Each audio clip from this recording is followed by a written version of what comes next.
પોતાનો ઉપયોગ પોતાને મળે છે, દર્શન મોહ ટળે છે. પોતાનો ઉપયોગ પોતાને મળે તો દર્શન મોહ ટળે છે. અને હવે આગળ વધીને પોતાનો જે ઉપયોગ છે પોતાના સ્વભાવમાં સ્થિર બને છે તો ચારિત્ર મોહ ટળે છે. સમજી ગયા છો ભાઈ? ચારિત્ર મોહે મને રોક્યો છે, મને રોક્યો છે, મને રોક્યો છે એવું નથી. દર્શન મોહે મને રખડાવ્યો, મને રખડાવ્યો, મને રખડાવ્યો એમ નથી.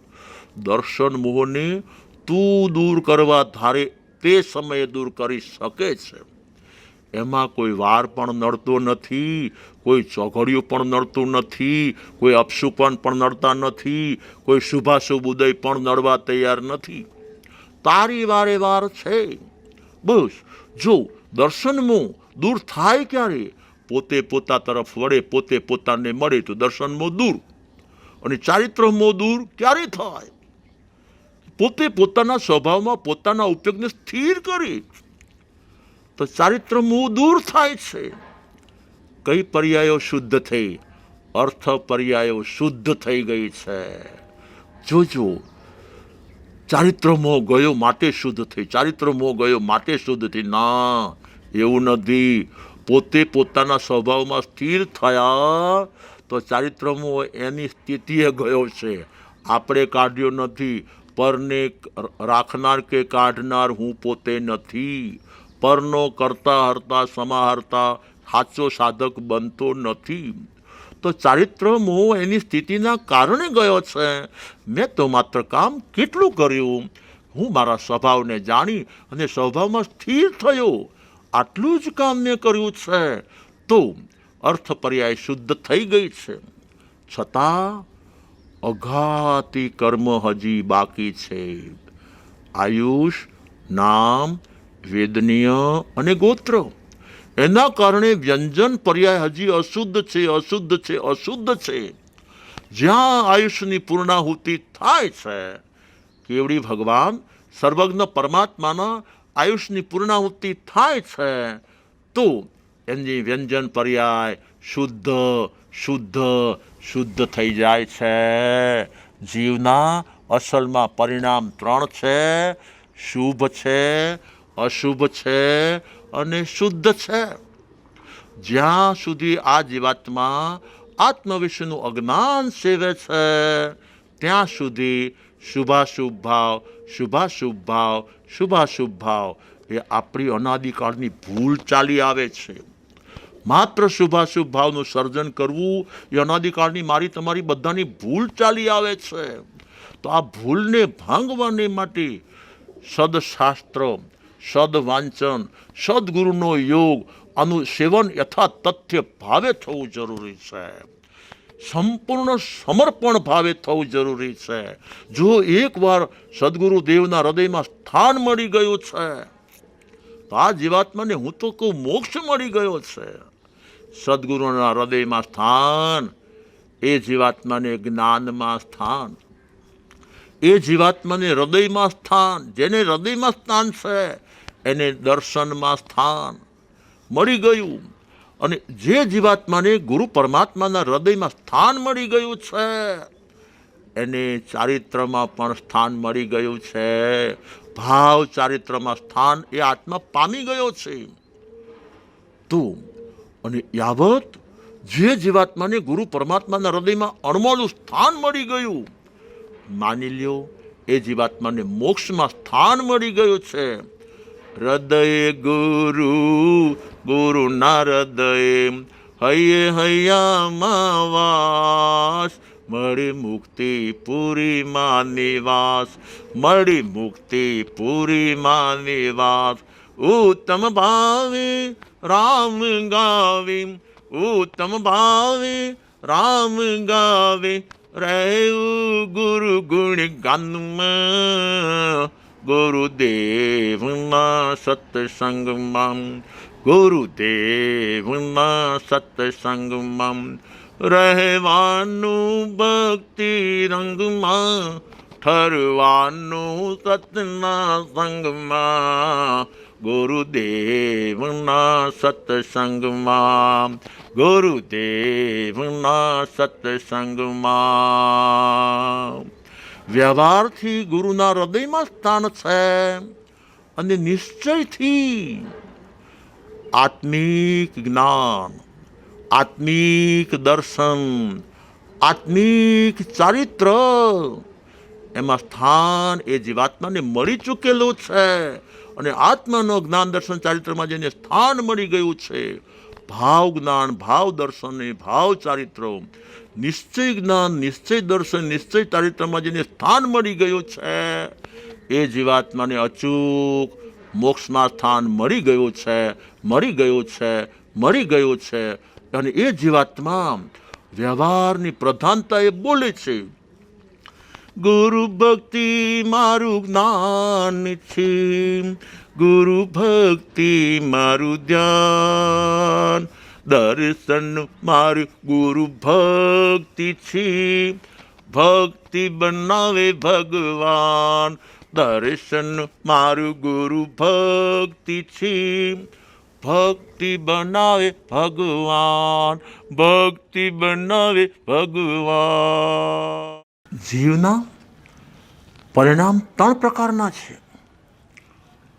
અજ્ઞાન અવસ્થામાં જીવ માત્ર શુભ ને માત્ર અશુભ, માત્ર શુભ ને અશુભ, શુભ ને અશુભ, શુભ ને અશુભના ભાવ, 4 ગતિ, 24 દંડક, 84 લક્ષ જીવાયોનીમાં જ્યાં જન્મ લે છે ત્યાં શુભ અને અશુભ પરિણામ કર્યા જ કરે છે, કર્યા જ કરે છે, કર્યા જ કરે છે. એ જીવાત્મા કાળક્રમી દુલ્લેહે ખલ્લુ માનુષે ભવે તદાવરણીય કર્મના ઉદયના માધ્યમે, શુભ કર્મના ઉદયના માધ્યમે આ જીવાત્મા માનવમાં આવી ગયું. તો પણ જો અજ્ઞાન અવસ્થા છે તો શુભ અને અશુભ, શુભ અને અશુભ, શુભ અને અશુભ પરિણામ કર્યા જ કરે છે, કર્યા જ કરે છે, કર્યા જ કરે છે. તો એના માટે કાં સદગતિ, કાં દુર્ગતિ, કાં સદગતિ, કાં દુર્ગતિ. શુભ પરિણામ પણ નિમિત્તના માધ્યમે, અશુભ પરિણામ પણ નિમિત્તના માધ્યમે. પરંતુ નિમિત્ત કરાવી દે છે એમ ન માનો. નિમિત્ત સારું હોય છતાં પોતાનું ઉપાદાન નબળું હોય તો એ જીવાત્માને સારા નિમિત્તે પણ ખારા પરિણામો થઈ જાય છે. સવડા નિમિત્તે પણ અવળા પરિણામો થવા તો થઈ જાય છે. એમાં ઉપાદાન પોતાનું છે. દાખલો આપું, જૈનેતર સમાજમાં ભગવાન રામ એ રામ છે. ચંદ્રનખા બોલો તો ચંદ્રનખા, શુપ્રનખા બોલો તો શુપ્રનખા. વ્યક્તિ એકની એક છે, નામ એના 2 છે. રાવણની બેન છે. ત્યારે પોતાના શંભુકની શોધમાં નીકળ્યા છે. શંભુક જીવતો ન મર્યો, જીવતો મળ્યો નહીં, મળ્યો ખરો પણ ધડથી માથું જુદું થયા પછી મળ્યો છે. લોહીના પગલે પગલે આ શુપ્રનખા બેન પહોંચ્યા છે જ્યાં ભગવાન રામ બિરાજે છે. બાજુમાં લક્ષ્મણ જઈને બેઠા છે. જે કૃત્ય પોતાના માધ્યમે થયું છે એની વાત ભગવાન રામને એને કરી દીધી છે. શુપ્રનખા ધુઆ ફુઆ ધુઆ ફુઆ ધુઆ ફુઆ થતા થતા આવે છે. મારા દીકરાને મારનાર કોણ છે, મારનાર કોણ છે, મારનાર કોણ છે. પરંતુ જ્યાં ભગવાન રામ સામું જોયું છે, સંસારી અનેક જીવાત્મા રામના દર્શન કરી એના કામ સાફ થઈ જાય છે, કામ ખતમ થઈ જાય છે. એ જ રામના દર્શને આ શુપ્રનખાને કામ જાગી ગયો છે. નિમિત્ત સવડું છતાં વિચાર અવડા. રામના દર્શને પોતાનો અંતરરામ જગાડવાના ભાવ ન જાગ્યા, પરંતુ કામ જાગી ગયો છે. સમજી ગયા છો પરિણામ શુભ છે કે અશુભ છે? અશુભ છે. નિમિત્ત સારામાં સારું છે, પરંતુ પોતાની પરિણતિ ખારામાં ખારી છે. જૈન દર્શનમાં જોઈ લ્યો, સોની મહાજન એક વાર પરમાત્મા સાધુ પરમાત્માને ઘેર પધારતા જોવે છે, ત્યારે શુભ પરિણામ છે. અને એ જ સાધુ પરમાત્મા વરવાની ક્રિયા પૂરી થયા પછી પાછા ફરે છે. સાધુ પરમાત્મા એના એ જ છે, જેના માધ્યમે શુભ પરિણામ થયા, એના જ માધ્યમે અશુભ પરિણામના ઉભરા આવ્યા છે. આવ્યા કે ન આવ્યા? પહેલા એને સંત કયા છે, હવે એને શૈતાન કહે છે. પહેલા પરમાત્માના ભક્ત કયા છે, હવે ઠગત કહે છે. હવે ભગત નથી કહેતા, ઠગત કહે છે. પહેલા પૂજા કરેલી, જ્યારે પધાર્યા ત્યારે પૂજા કરી છે, અને હવે પાછા પધારી રહ્યા છે ત્યારે પાટું મારી છે. નિમિત્ત એકનું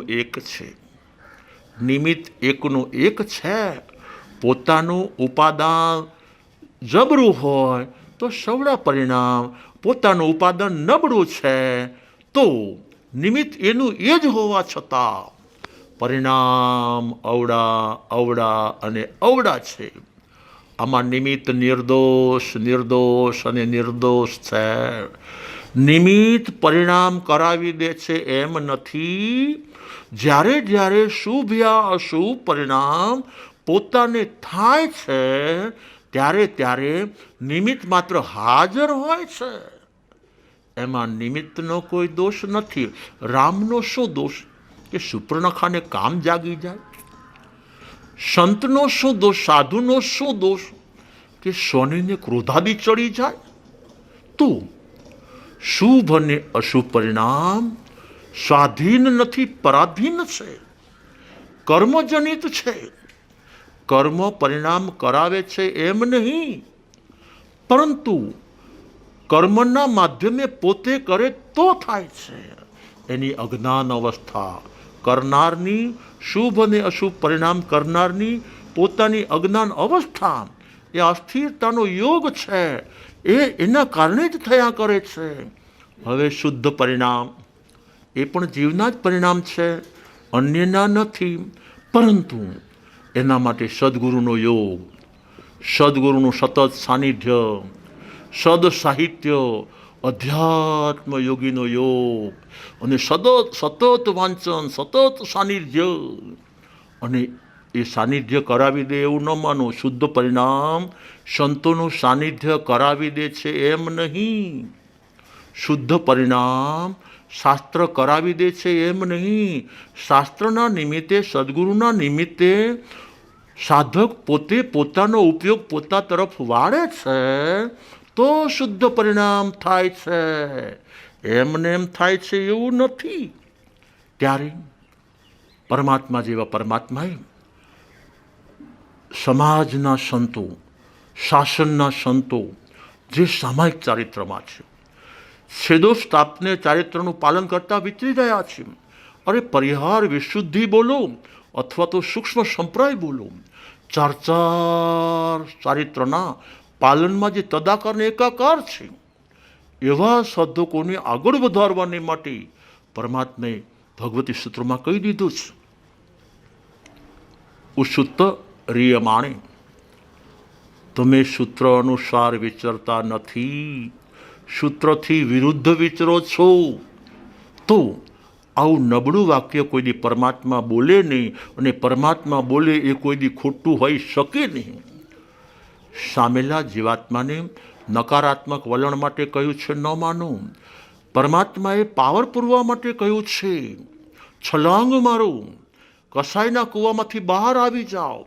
ચાર ચારિત્ર જે છે એ કસાઈ સહિતના છે, અને યથાખ્યાત ચારિત્ર છે એ કસાઈ રહિતનું છે. કસાઈના કૂવામાંથી છલાંગ મારીને બહાર આવી જાઓ. સ્વભાવમાં સ્થિર બનો. સ્વભાવમાં સ્થિરતા કસાઈનો અભાવ કરી દેશે.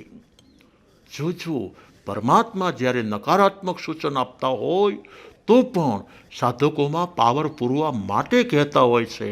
શરીરને પરાધીન કહ્યું છે, સ્વાધીન કહ્યું નથી. મનને સ્વાધીન કહ્યું નથી, પરાધીન કહ્યું છે. એની પાછળનું કારણ આગમકારો જે હોય એ યથાર્થ તથ્ય જ કહે છે.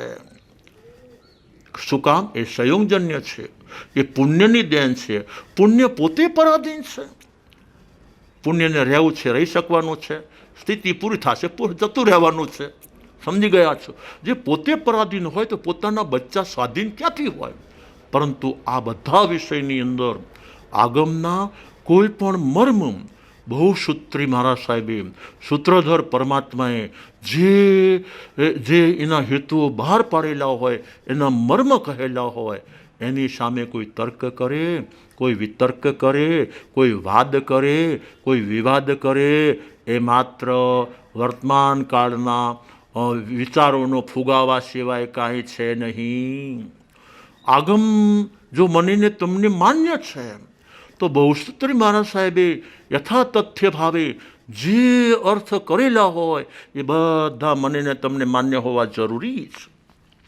તો જે જીવાત્માએ શુદ્ધ ભાવ પ્રગટ કરવા છે એને પોતાનો ઉપયોગ પોતા તરફ વાળવો જરૂરી છે.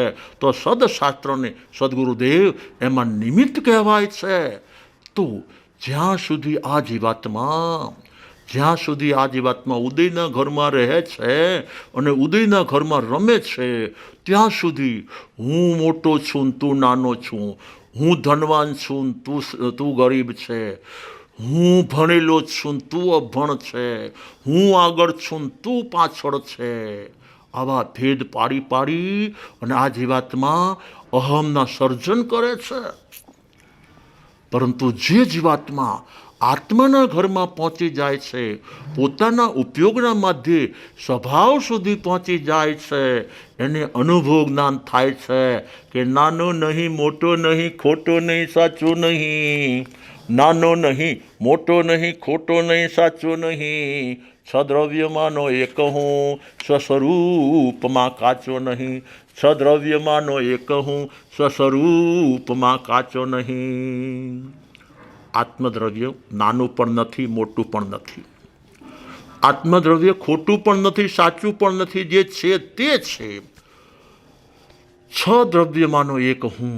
જોજો, હું ધનવાન પણ નહીં, હું નિર્ધન પણ નહીં, હું નાનોય નહીં, હું મોટોય નહીં, હું પટ્ટાવાળો પણ નહીં, હું પ્રધાન પણ નહીં.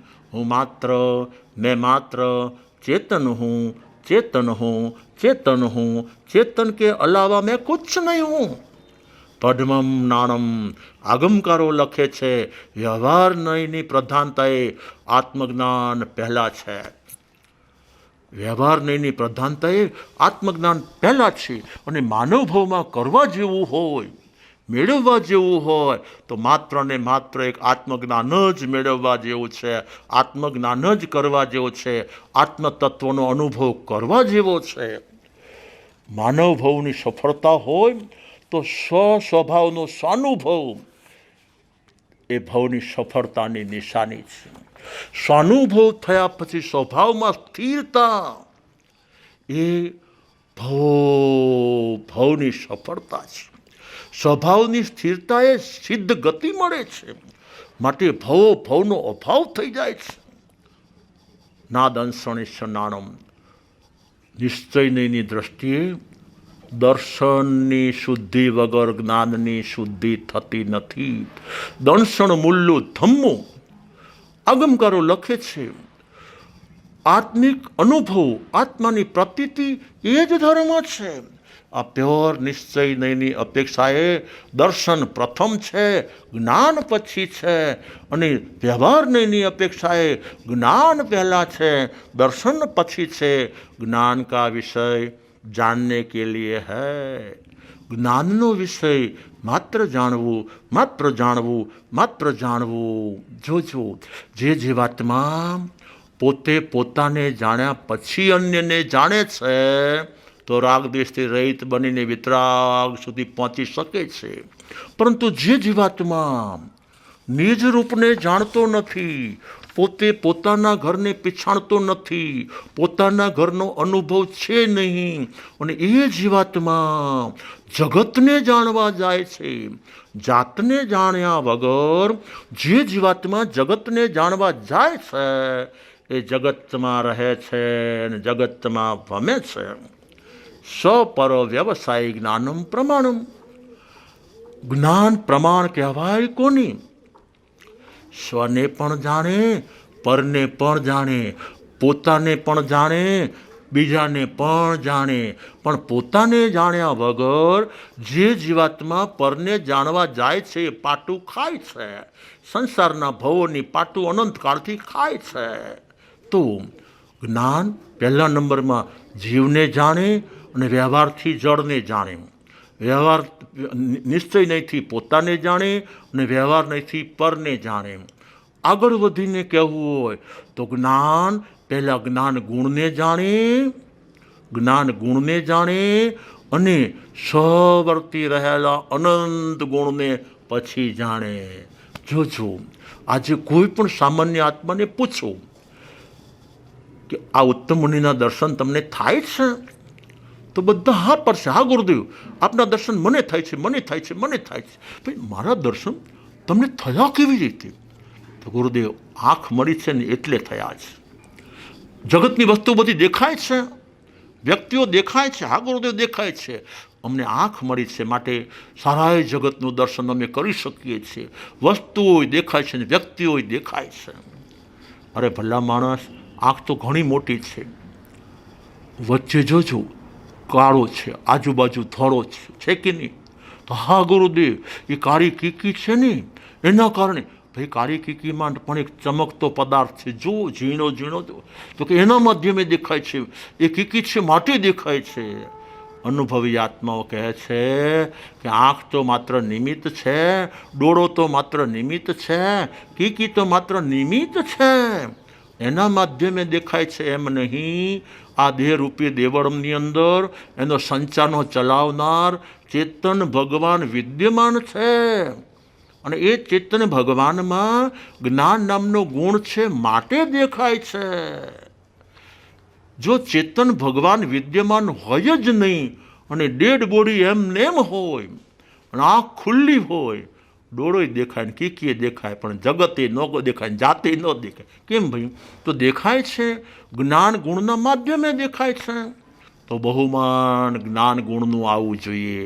અને જ્ઞાન ગુણ આત્મા સાથે તાદાત્મ્ય સ્વરૂપે રહ્યો છે માટે બહુમાન હર સમયે આત્માનું જ હોવું જોઈએ. અજ્ઞાની જીવાત્માને આત્માનું જ્ઞાન નથી ન હોવાના કારણે એ જીવાત્મા પરને બહુમાન આપે છે, પરનું મહત્ત્વ સમજે છે. જે જીવાત્મા પોતાનું મહત્ત્વ સમજીને પોતાનામાં ઠરશે અને પોતાનામાં રહેશે ને પોતાનામાં રમશે. જો આજના કાળના સંસારી જીવાત્માને હું તો અહીંયા સુધી કહું કે સંસારી આત્માને સંસારમાં રહેતા પણ આવડતું નથી. આત્માના ગુણો જોતા આવડે ને તો સંસારમાં રહેતા આવડે. આત્મા એક છે ને ગુણો અનંત અનંત છે. કોક ગુણ શુદ્ધ છે, કોક ગુણ અશુદ્ધ છે, કોક ગુણ સામાન્ય છે, કોઈ ગુણ વિશેષ છે, કોઈ ગુણ સાધારણ છે, કોઈ ગુણ અસાધારણ છે.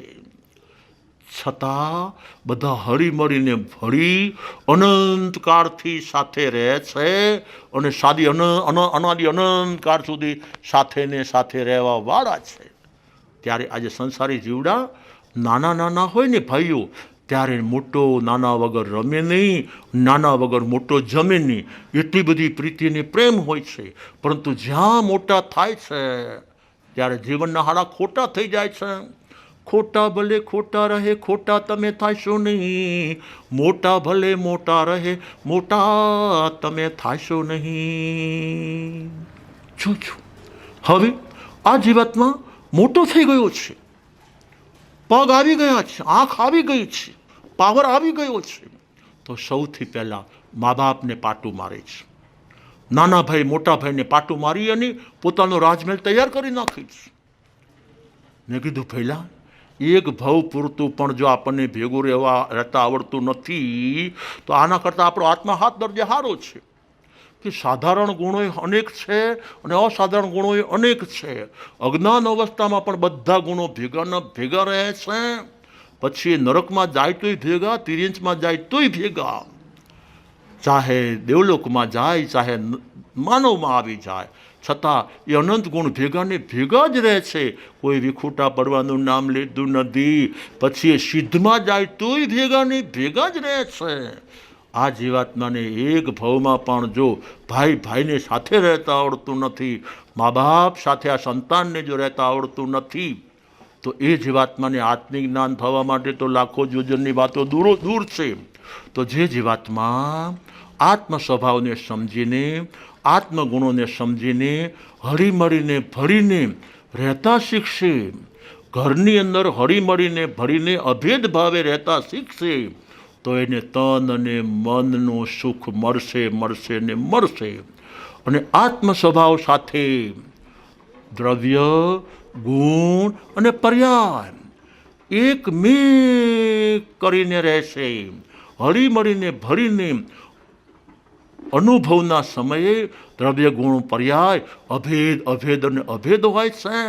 તો એ જે આત્મા આ રીતે દ્રવ્ય, ગુણ, પર્યાયની અભેદતા અનુભવે છે અને આધ્યાત્મિક સુખ મળે છે ને મળે છે. બહારનું સુખ બહારની એકતાથી મળે છે, ભાઈઓ સાથે ભાઈચારાથી મળે છે, અભેદ ભાવે રહેવાથી મળે છે. અને અંદરનું સુખ આત્માનો ઉપયોગ આત્મામાં રાખવાથી ને રહેવાથી ને રમવાથી મળે છે. તો જે જીવાત્મા દ્રવ્ય અને ભાવ અભેદ ભાવે રહેશે, એ આત્મા આ ભવ અને પરભવ ભવો ભવ સુખી થશે.